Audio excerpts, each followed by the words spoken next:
Bonjour à tous, j'espère et je prie que vous alliez tous bien.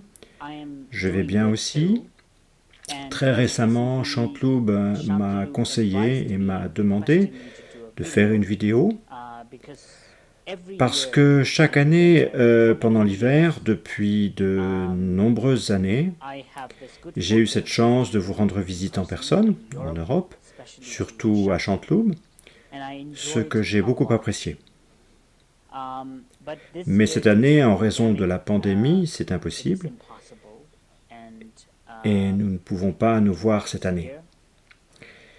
Mais afin de maintenir cette tradition et de continuer cette merveilleuse interaction qui a eu lieu entre nous, je pense que c'est une merveilleuse suggestion et donc je le fais à présent. J'ai pensé que je pourrais parler un peu des choses qui sont en lien avec notre vie, en particulier dans cette situation dans laquelle nous traversons une pandémie et dans laquelle, après de nombreux mois, peut-être 9 ou 8 mois de pandémie, nous vivons toujours ce que l'on appelle la seconde vague. Nous sommes toujours coincés dans nos maisons, vous savez, exactement comme nous l'avons été quand ça a commencé. Donc, il semble que la vie, à partir de maintenant, va être comme ça, que nous allons être coincés dans nos maisons pour toujours, et nous vivons cette situation qui concerne directement nos vies. Et c'est pour ça que j'ai pensé que ce serait peut-être intéressant d'en parler un peu. Et j'ai pensé que j'allais essayer d'aborder ce sujet. Selon le bouddhisme, le Bouddha a dit que l'une des choses les plus importantes que nous devons comprendre, c'est la réalité de notre vie, la nature impermanente de presque tous les phénomènes. J'ai dit presque parce qu'il y a peu de phénomènes qui soient permanents, et comme le fait que les choses soient impermanentes, n'est-ce pas? Et les choses sont impermanentes, et les choses étant impermanentes, ce n'est pas impermanent, cela ne changera jamais, donc c'est permanent, pour ainsi dire, juste pour jouer un peu avec les mots. Et de toute façon, les choses sont impermanentes, et c'est pourquoi le changement est constant, et parce que le changement est constant, il y a deux choses qui s'appliquent à nos vies du fait que les choses changent constamment. Et c'est une bonne et une mauvaise chose. La bonne chose est que les mauvaises choses changent également. Et la mauvaise chose est que les bonnes choses changeront également. Donc cela nous donne une base solide qui nous permet de ne pas avoir trop d'attentes dans la vie. Et cela nous donne également de solides fondations pour ne pas être très déprimés, parce que les mauvaises choses ne sont pas permanentes. Elles vont changer, et les bonnes choses vont changer aussi. Donc il n'y a pas de raison d'en tirer orgueil. Quand les choses vont bien pour nous, c'est excellent. Mais ce n'est pas permanent. Et c'est exactement la raison pour laquelle nous devons aussi accepter le principe de l'humilité. Nous avons certainement le droit de profiter des bons moments, des bonnes situations que nous rencontrons, mais nous devons aussi avoir une appréciation profonde des choses. Je pense qu'en psychologie, on dit que le fait d'apprécier est l'un des facteurs clés qui rendent les gens très heureux. Si nous voulons croire que les bonnes choses qui se passent dans nos vies sont quelque chose que nous méritons, nous développons un sentiment que c'est de droit.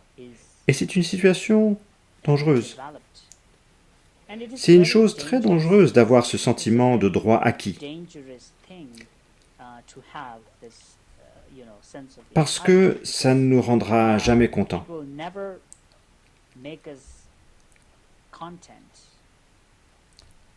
Il n'y a pas de contentement, et parce qu'il n'y a pas de contentement, nous aurons toujours faim. Nous chercherons toujours la bonne chose. C'est pourquoi c'est ainsi que nous devenons avides et que nous travaillons pour avoir plus que ce que nous avons, et nous ne pouvons pas profiter de ce que nous avons. Nous penserons toujours à ce que nous n'avons pas, et nous sommes donc profondément affamés, profondément insatisfaits et profondément malheureux à bien des égards. Nous avons le droit d'améliorer notre vie, cela ne fait aucun doute.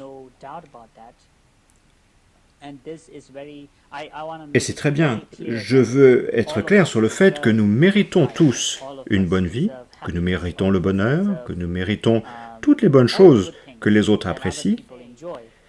Mais nous pouvons aussi dire qu'il y a de bonnes choses qui nous arrivent dans la vie. Je n'ai pas besoin de me comparer aux autres, chaque situation est différente. Chaque individu est différent, c'est pourquoi je n'ai pas besoin de le faire. Parce que le bonheur ne se développe pas lorsque l'on se compare aux autres. C'est le malheur qui se développe comme cela. Donc nous n'avons pas besoin d'avoir cette habitude malsaine de nous faire souffrir nous-mêmes de manière inutile. Et c'est pourquoi je pense qu'il est plus que raisonnable d'en venir à la conclusion de se dire « Je vais profiter de chaque parcelle de ce que j'ai, plutôt que de me lamenter à propos de ce que je n'ai pas.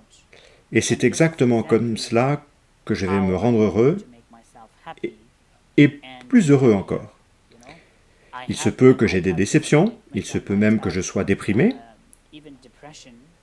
parce que certaines choses sont déprimantes, et que quand les choses sont déprimantes, il est tout à fait normal de se sentir un peu déprimé ici ou là. Mais nous devons avoir les ressources intérieures pour lutter contre ces problèmes. Nous devons avoir les ressources intérieures pour nous débarrasser de nos propres problèmes en en prenant la responsabilité. Et c'est une chose très importante que de prendre la responsabilité. Parce que le sentiment que tout nous est dû est exactement le contraire de la prise de responsabilité. Il serait irresponsable de croire et de penser que nous pourrions finir avec une pluie de fleurs. Ça n'arrivera pas. Nous devons travailler pour cela, nous devons le gagner. La vie n'est pas un roman, bien que nous aimerions que ça le soit. En tant qu'enfant, on nous imprègne de ses rêves. Et on nous raconte ces histoires qui nous disent que la vie va être belle au bout d'un certain temps. Je pense que c'est destiné à donner à l'enfant un peu d'imaginaire dans la vie et de développer en lui une forme d'espoir. Et aussi bâtir en lui une sorte de rêve qui est une chose très saine. Mais lorsque nous sommes adultes, nous devons prendre conscience que ce que nos parents, nos professeurs, la société nous ont dit en tant qu'enfants, c'était simplement que nous devons nous sentir bien dans notre peau.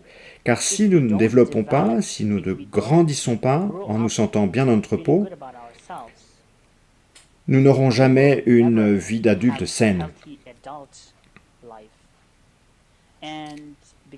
Et c'est pour faire en fonction de l'esprit des enfants qu'on leur raconte ces merveilleuses histoires. Mais nous, quand nous sommes assez vieux pour comprendre ce qu'est la vie, ce que signifie la lutte, quoi obtenir de cette lutte, parce que nous sommes assez forts pour faire face à la réalité de la vie, et quand nous sommes assez forts pour faire face à la réalité de la vie, il vaut mieux faire face à la réalité de la vie, qui est que les choses ne sont pas faciles, et que les choses vont être difficiles. Mais, en même temps, vous savez que les choses sont impermanentes. Les mauvaises choses ne vont pas durer éternellement. Et c'est pourquoi il est parfaitement logique de lutter contre elles et de les démanteler pour s'en débarrasser. Et les bonnes choses ne vont pas durer éternellement. C'est pourquoi nous devrions toujours poursuivre cette lutte pour nous améliorer toujours plus. L'impermanence, l'un des enseignements très importants du bouddhisme, ne s'applique pas nécessairement qu'aux bonnes choses. Il dit que les bonnes choses ne vont pas durer éternellement, la vie est impermanente, les bonnes choses sont impermanentes. Alors nous devons être déprimés? Non, absolument pas. Je pense que les bonnes choses ne vont pas durer éternellement, et c'est pourquoi il est parfaitement logique que nous ne soyons pas arrogants tout le temps, bien que nous ayons cette tendance. Nous sommes tous humains. Que faire?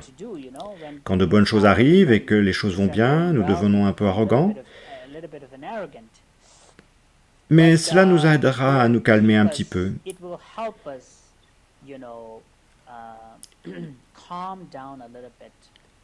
Et cela nous aide également lorsque de mauvaises choses se produisent.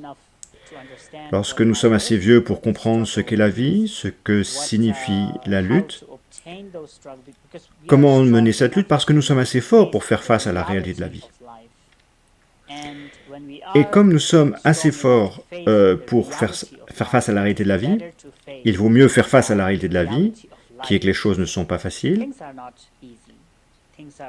les choses vont être difficiles. Mais vous savez, en même temps, les choses sont impermanentes.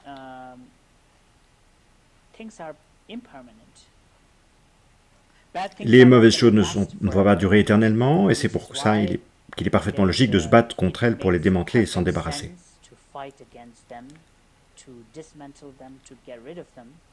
Et les bonnes choses ne vont pas durer éternellement. C'est pourquoi nous devrions cette lutte pour nous améliorer de plus en plus.